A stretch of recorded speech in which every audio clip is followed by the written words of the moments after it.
Welcome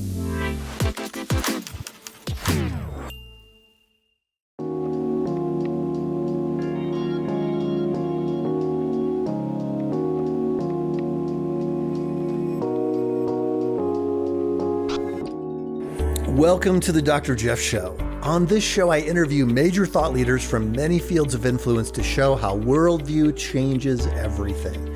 I've read several books by today's guest. He is one of the foremost Christian apologists and the head of Reasonable Faith, an organization that seeks to provide an articulate, intelligent voice for biblical Christianity in the public arena. Put on your seatbelts, as they say. We're getting ready to go deep, and it'll be a lot of fun. Please welcome William Lane Craig to the show. Dr. William Lane Craig, welcome to the Dr. Jeff Show. Thank you. Good to be with you. I've really been looking forward to this conversation. You're one of my favorite philosophers, one of my favorite Christian apologists. I was first introduced to your work years ago when you did a debate about God's existence at Willow Creek Church in the Chicago area. That video, it's before the internet, but that video went viral in the sense of people ordering VHS cassettes and showing it to their church. It was amazing. So you've been a debater for a long time, being willing to engage in dialogue, conversation with top atheists and people who believe all different kinds of things. But I'd love to have our audience just to get to know you a little bit. How did you come to Christ, and how did you get into Christian apologetics to begin with? I wasn't raised in a Christian family, Jeff, or even a church-going home, though it was a good and loving home. But when I became a teenager, I began to ask the big questions in life.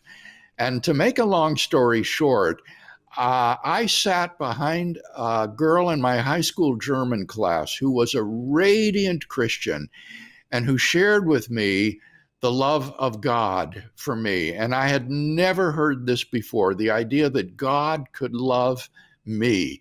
And that sparked something in my soul. I began a 6-month search, reading the New Testament from beginning to end, beginning to pray, to seek God's face. I read Christian books, attended meetings, and at the end of that 6 months, I just yielded my life to Christ and became a Christian. And for me, I had realized during those 6 months that if this were really the truth, I could do nothing less than devote my entire life to spreading this message among mankind. So for me, my Christian conversion was simultaneous with my call to vocational Christian ministry.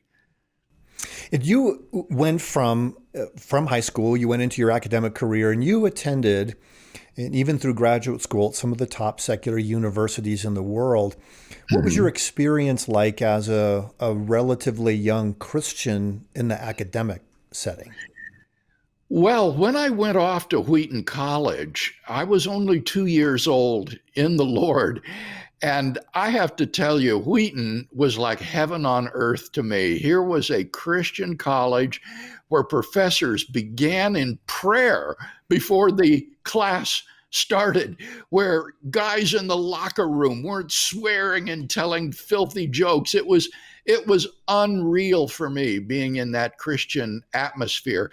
And for 4 years at Wheaton, I learned how to integrate my faith with my education so as to have a Christian perspective on philosophy, on history, on literature, on the arts, and so forth. And it was while I was at Wheaton that the vision captivated me of sharing the gospel in the context of giving an intellectual defense of the Christian world and life view. And that vision then was realized through my further studies in seminary, and then especially my doctoral studies in Europe at the University of Birmingham and at the University of Munich in Germany. And by that time, I was solidly established in my Christian faith, and so did not have difficulty in doing really what I thought was first-rate work at these secular institutions that won the respect of my doctoral advisors. Bill, how did you get to the place where in giving an intellectual defense of the Christian faith, you decided that you would begin engaging in dialogue and debate with people who believed the opposite? Yeah. Well, I had been in 8 years of high school and intercollegiate debate competition. I had no ability in athletics, but I could compete for my schools on the debate team. And so we traveled all over the country debating other schools. And when I graduated from Wheaton, I thought my debating days were over and done with forever.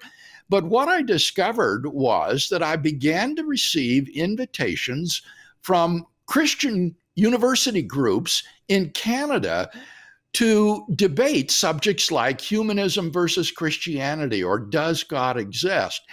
And what I discovered was that whereas a few score might come out and hear me give a talk, hundreds or even thousands of students would come out to hear a debate between a prominent opponent of the Christian faith and a proponent of the Christian faith. And so it became very clear to me that evangelism was best conducted in this forum of debate on university campuses.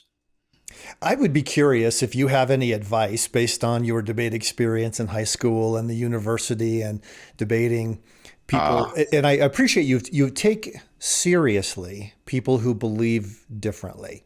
And in your books, you do the same thing. You have a deep level of knowledge of their arguments ahead of time and engagement. But I think a lot of people who are watching and listening right now might be thinking, I'm so glad that he does that. But how can I have better dialogue around the water cooler or at coffee or in the residence hall at night? Well, I would encourage folks to have a kind of case for the Christian faith that they have memorized and that they can present to someone at the drop of a hat. So, for example, I have 4 or 5 arguments for God's existence that are very simple to memorize. They're only 3 steps or so each.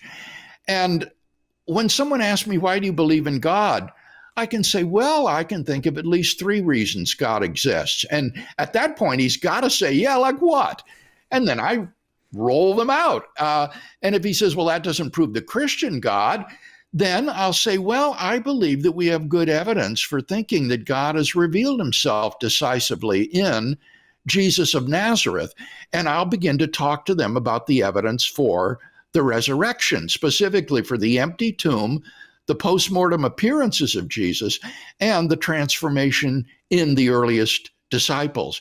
And so if you've got these arguments and evidence under your belt, you're not going to be intimidated by unbelievers. On the contrary, you will really enjoy getting into conversations about these sorts of things.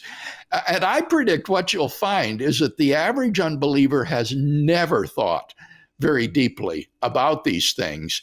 And you will easily be able to carry the day in terms of the argument and evidence you present. Which gives you a tremendous sense of confidence when you know what you're going to say.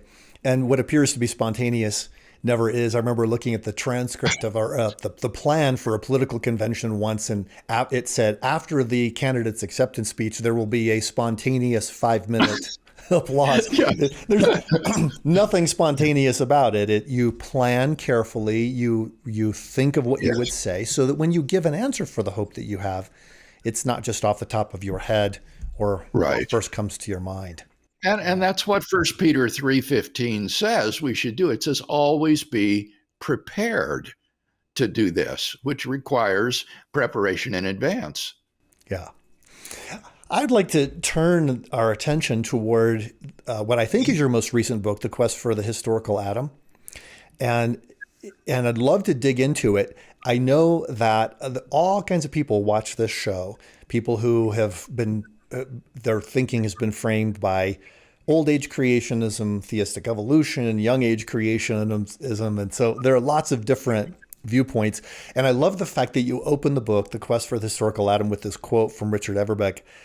No matter what you say or write about the early chapters of Genesis, you are in trouble with a lot of people.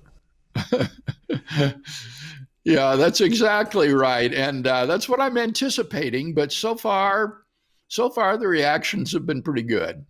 Well, if I could summarize the argument of the book, I would say that you frame it theologically. So there's a theological component to there's a philosophical component, there's an anthropological component to it, there's a paleo-neurological component to it. I mean, in other words, you had to really know a lot about a lot of different fields of study to bring all of these things to bear on this question of whether Adam really existed. Yes, it was a real education for me, Jeff. I learned so much about paleoneurology and paleoanthropology and paleogenetics and all the rest of those things. But the order in which you listed those topics, I think, is important. It begins with what the Bible teaches. That's our authority. That's where our bedrock is.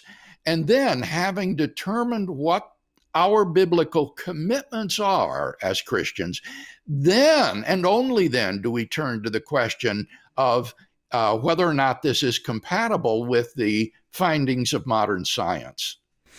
Yes, and I know we could spend hours probably talking about this, but I'd like to begin with a question I think is probably on the minds of some of the people who I know are listening and watching to this show, watching the show, is so why is it important theologically that Adam and Eve actually existed as people and not just metaphorically as a representative of human evolution?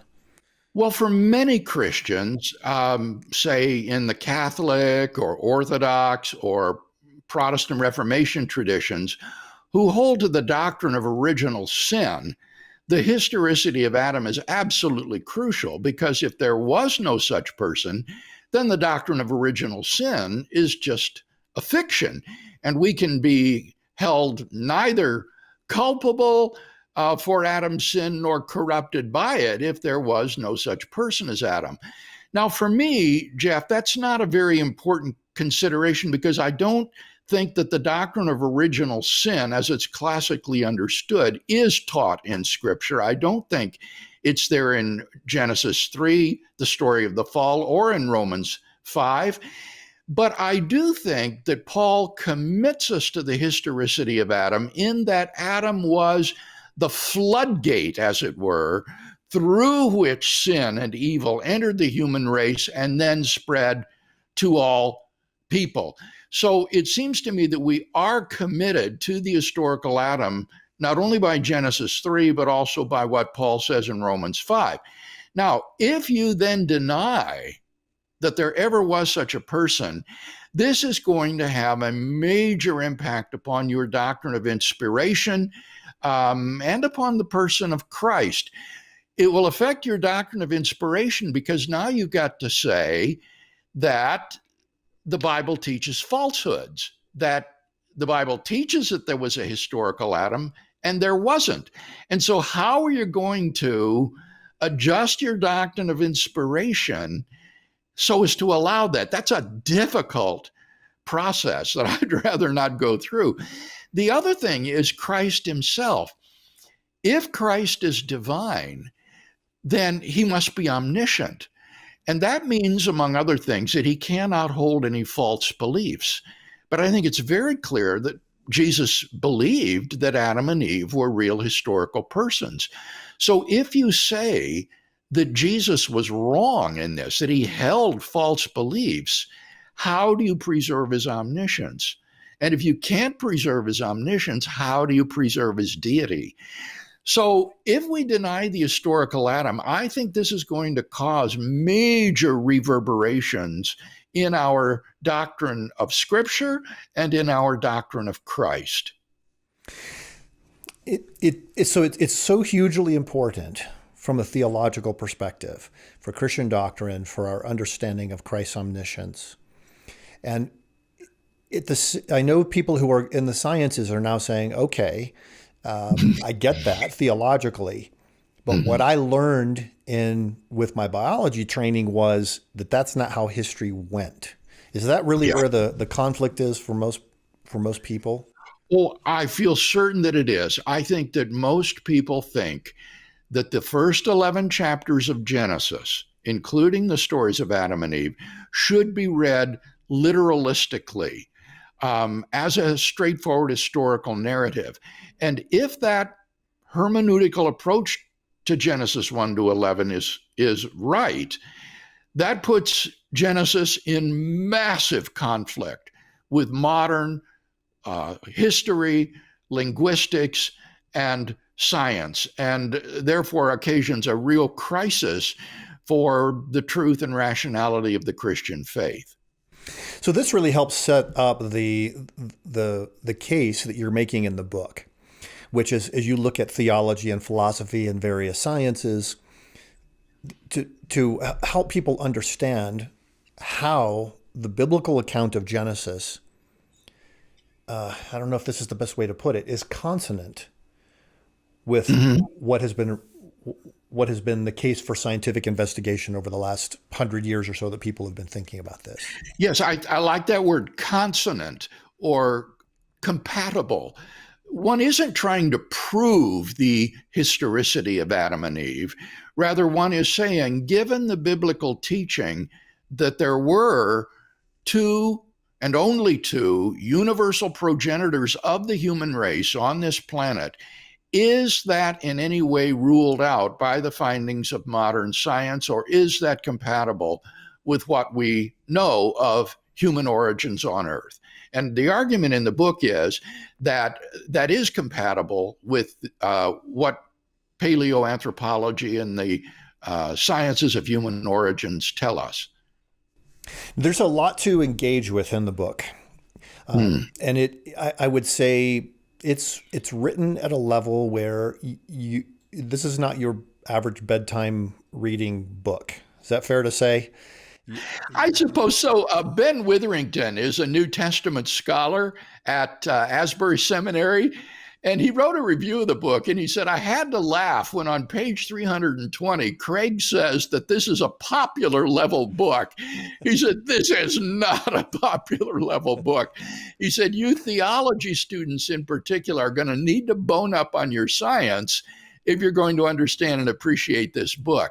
So it's a book that is written for non-specialists, but I try to explain everything that I deal with so that those of us who are non-specialists can understand it if we take the time to work through it. So it doesn't bombard the reader with a barrage of technical scientific vocabulary that's unintelligible if you're not a scientist. I try to explain what each of these concepts means in a straightforward way so that I could understand it, not being a scientist myself.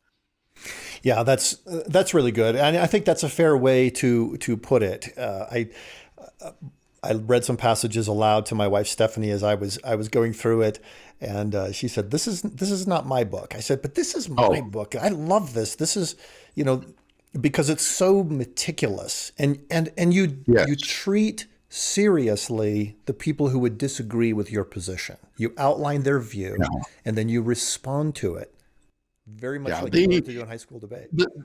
The section in the book dealing with the origins of the flood story in Genesis 1 to 11 and its relation to earlier flood stories in the Epic of Gilgamesh and the Atrahasis epic, that is extremely meticulous and extremely up to date. By the way, any other author discuss some of these potential parallels in ancient Mesopotamian literature to the flood story. So that would just be one illustration of the care with which I try to handle these difficult questions.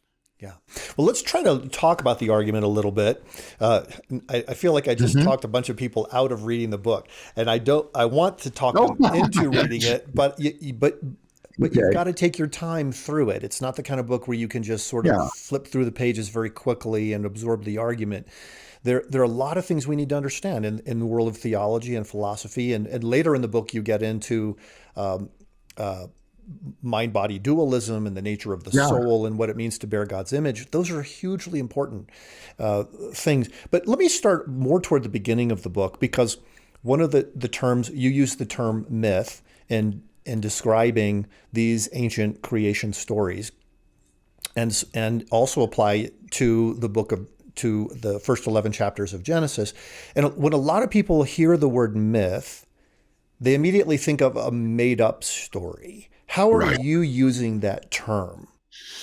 I make it very clear in the book that I'm using the word myth in the sense in which it is used by students of folklore and classical literature to talk about a traditional sacred narrative that is regarded as authoritative in a society that seeks to ground present realities and institutions and values in events in the primordial past. And I think you would agree that Genesis 1 to 11 fits that description to a T. And so I'm not using it in the popular sense where we talk about the myth of the low calorie diet or the myth of the self made man. I recognize that the use of a word like this is potentially misleading, but I believe, Jeff, that as scholars, we need to be straightforward with our people, with our laity, and not try to mince words and use euphemisms as some Old Testament commentators and scholars do. But rather, we ought to be straightforward about what we're saying and then define our terms very carefully so as to preclude misunderstanding. And that's what I try to do. The view that I'm laying out in the book is actually not uncommon among Old Testament scholars, people like Bill Arnold at Asbury Seminary, or John Walton at Wheaton, or Gordon Wenham in his commentary on Genesis, but they just don't use the same terminology. They use euphemisms like proto history or imagistic history, where I try to use the technical terminology that is actually used by students of ancient Assyriology for this kind of literature. And as you do that, as you make the case, and I loved this part of the book where you arrive at the conclusion that what you read about in Genesis differs significantly from the Yeah. other proto myth stories, say the Egyptian or the Babylonian account. Oh, And I'd yeah. love for you to talk a little bit about that, because I just thought that was so significant that biblical Uh, history is heading in a completely different direction with completely different yeah. purposes. Thank you for that, Jeff. I'm afraid that my claim that Genesis 1 to 11 is mytho-history will be eclipsed by a much longer discussion in the book that these stories in Genesis 1 to 11 are not based on or derived from myths of ancient Mesopotamia and Egypt. And frankly, as I worked on this subject, I was scandalized by the sloppiness of so many of our Old Testament scholars and commentators in thinking that, just for example, because in Egyptian mythology, darkness, primordial darkness is mentioned, therefore means that Genesis 1:1 is borrowing from these Egyptian myths. And you've got to do a lot more to show literary dependence than just find parallels plucked out of context. When you look at myths throughout the world, the motif of primordial darkness is everywhere in ancient myths, in the South Sea Island Pacific myths, in South American and North American Indian myths. And yet it would be absurd to say that the author of Genesis 1 borrowed this motif from them.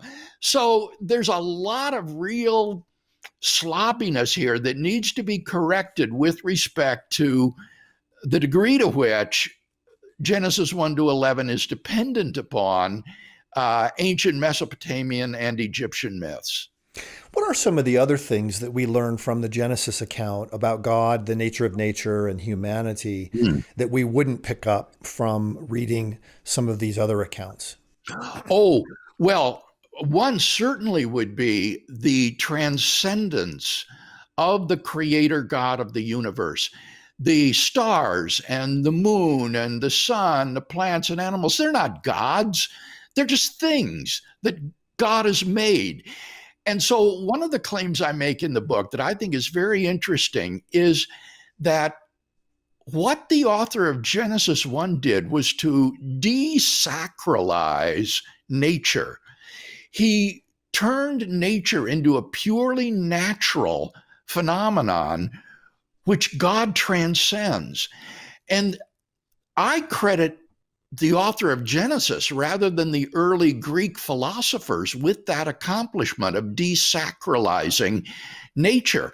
And I argue that in that respect, the worldview of the ancient Hebrew author of Genesis 1 is much closer to modern views of the universe than it is to these polytheistic views of ancient Mesopotamian Egypt, in which all things were full of gods. So that would be one really important difference. So nature is good, but it's not God. Right. And therefore, a lot of things flow from that. We can study nature because it's objective, Yes. outside of ourselves. It's knowable. It's not chaotic. Yes. Oh, absolutely. I get so impatient with these Old Testament scholars who say that Genesis 1:1 teaches that originally there was a primordial chaos out of which God formed an orderly world. That is completely false.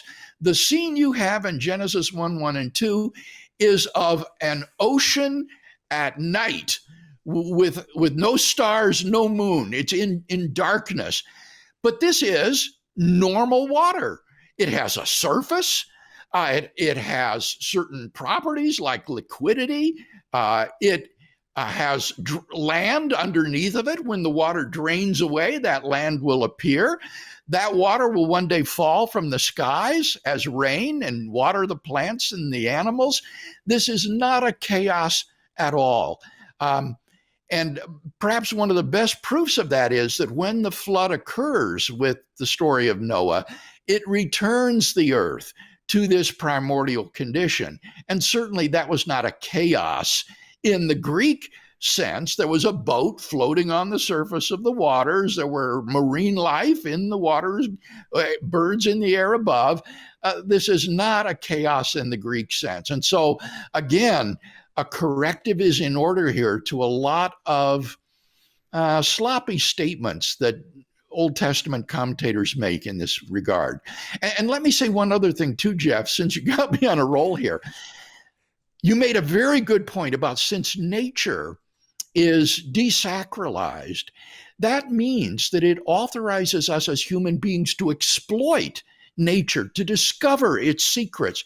This is a ratification of the project of modern science, in contrast to this polytheistic world, which is shot through with divination and trying to placate the deities in order to try to get along in the world. One of the most striking differences between Genesis 1 to 11 and these ancient Mesopotamian myths is that the arts and crafts, technology, even things as primitive as the hoe, were given to man by the gods. They were gift of the gods. But in Genesis, it's people who discover herding, agriculture, viticulture, winemaking, metallurgy, music.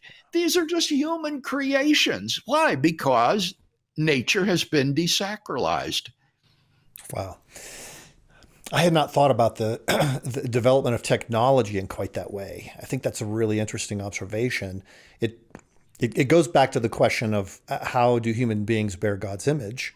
God is Yes. a creator, humans are creative. And Yes. it's fascinating to see how so much goes back to Genesis. I Yeah. wanted to, I know we always have a limited amount of time for discussions like this, and I wish that we didn't because I love this kind of thing. But I'd like to talk a little bit about the, how science, when I grew up and was getting training in biology, there was always a distinction made between humans and our pre-human ancestors. I Yeah. remember that term being used frequently.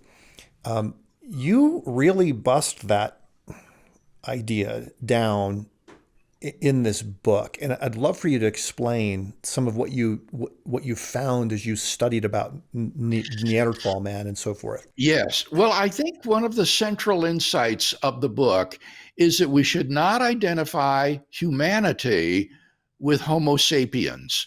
Homo sapiens is the species to which we belong.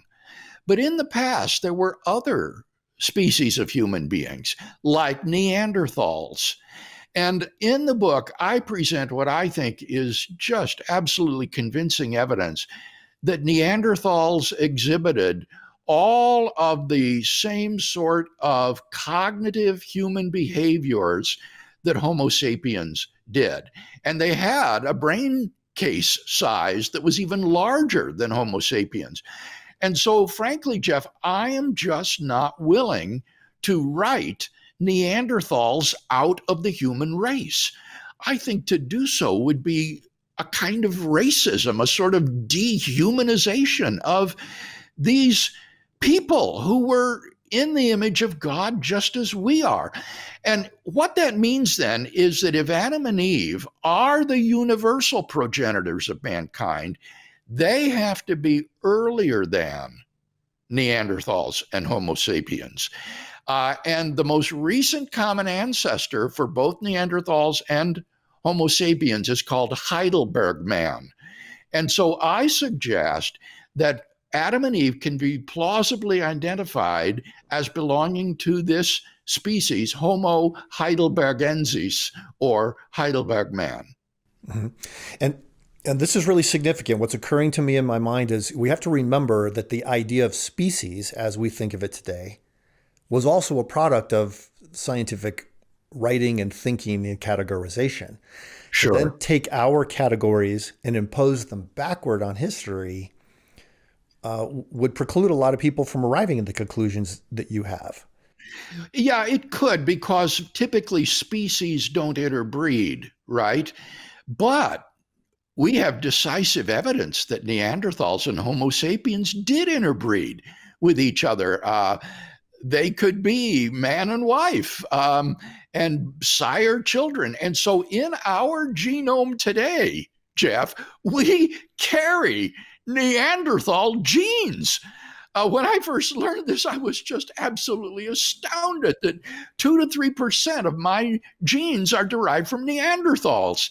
And in some parts of the world, it's even higher percentage than that. So there was interbreeding among these human beings. They were all human, all part of the same broad human family, but they had some anatomical differences.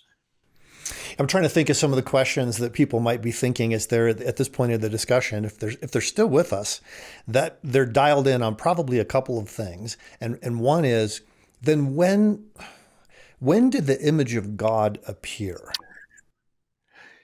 I think that a person is not a human being. In a way, that's a misstatement. I think that an organism or a hominin is not a human being unless and until it is in the image of God. And that means it has to have a rational soul in order to be fully human.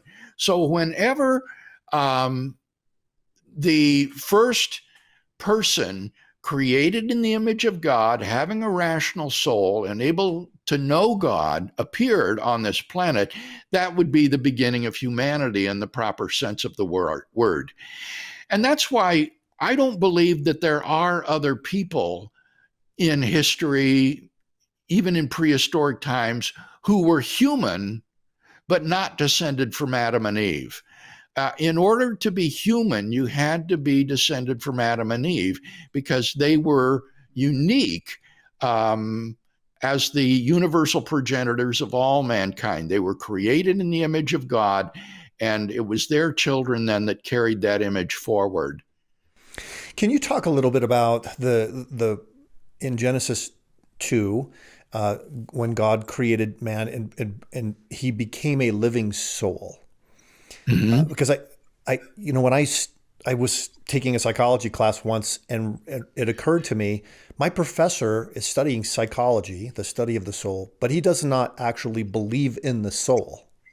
Right. So what are we studying here? And he said, we're studying the self. Can you talk about the soul a little bit, and sort of the why that's really Yeah. significant to Well, Christian I theology? don't see body soul dualism exegetically in Genesis 1 or 2. I think you have this uh, very clearly later on in the Old Testament, certainly in the intertestamental period. And then by the time you get to the New Testament, the body soul dualism language is just everywhere.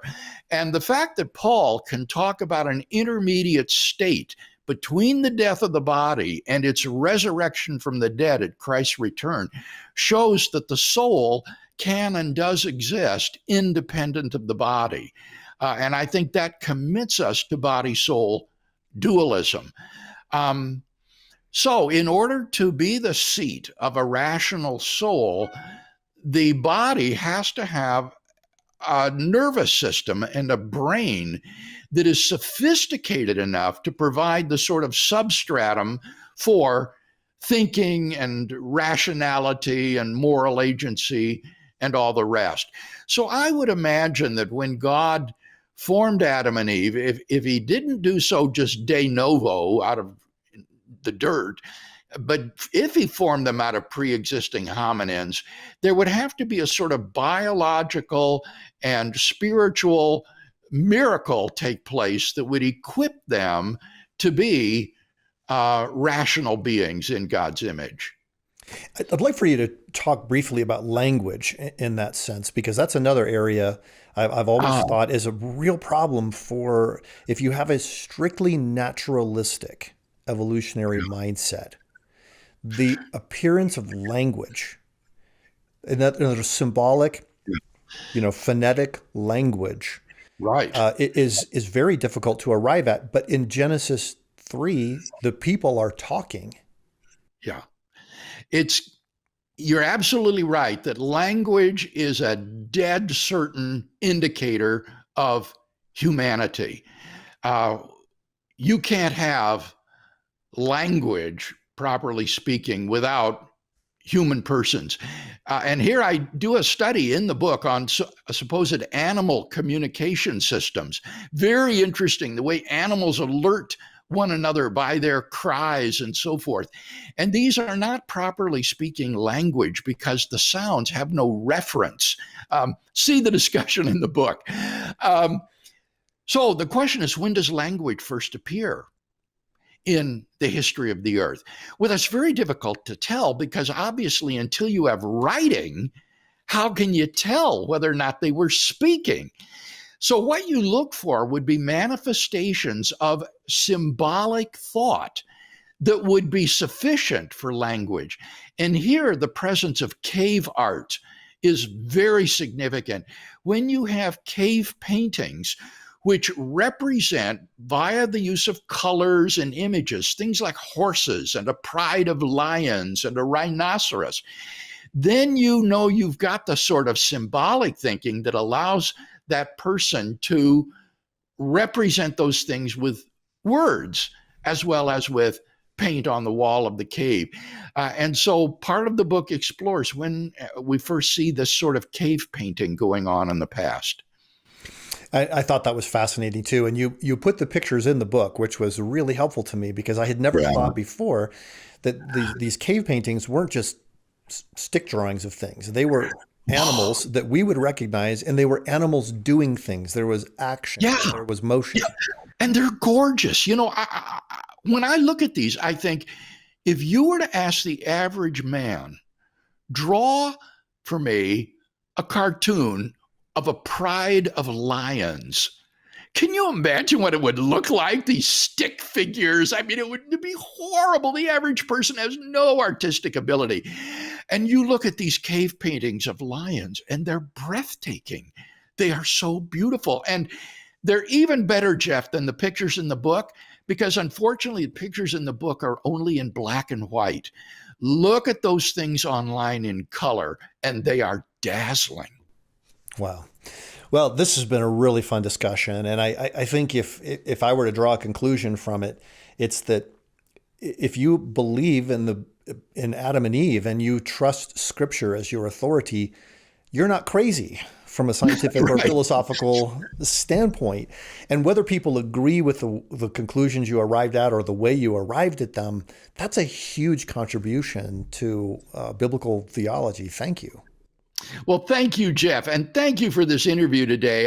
It's been so interesting to me because you have asked about things that the average interviewer doesn't raise. And I've really enjoyed talking about those interesting aspects of the book. And there's a lot more in the book for interested persons to check out. Fantastic. Bill, thank you so much for being on the show today. Certainly.